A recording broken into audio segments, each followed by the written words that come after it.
7 Pembatal sholat.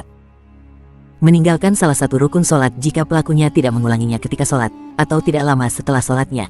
Karena Rasulullah SAW bersabda kepada orang yang sholat dengan tidak benar dengan meninggalkan tumakninah dan iktidal yang merupakan rukun sholat, sholatlah lagi karena engkau belum sholat, diriwayatkan Muslim.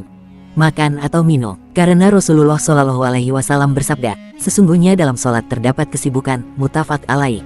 Perkataan yang tidak ada relevansinya dengan sholat. Karena Allah Subhanahu wa Ta'ala berfirman, berdirilah karena Allah dalam sholatmu dengan khusyuk. Quran Surat Al-Baqarah 238.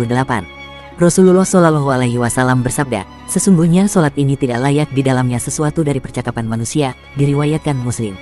Tertawa, kaum muslimin telah melakukan ijma bahwa orang yang tertawa ketika sholat maka sholatnya batal. Bahkan sebagian ulama berpendapat bahwa wudunya juga batal. Karena diriwayatkan bahwa Rasulullah SAW bersabda, memberengut itu tidak memutus sholat, namun sholat itu diputus oleh tertawa, diriwayatkan At-Tabrani dengan sanad yang cukup.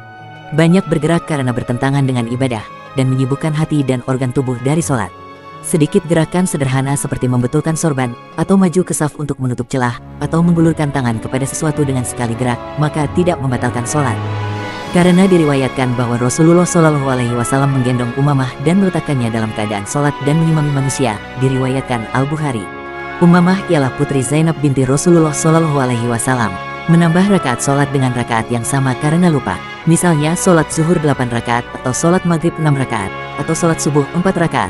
Karena kelupaannya yang keterlaluan hingga ia menambah rakaat sholat hingga 2 kali lipat itu menunjukkan seseorang tidak sholat. Padahal khusyuk adalah rahasia sholat dan ruhnya.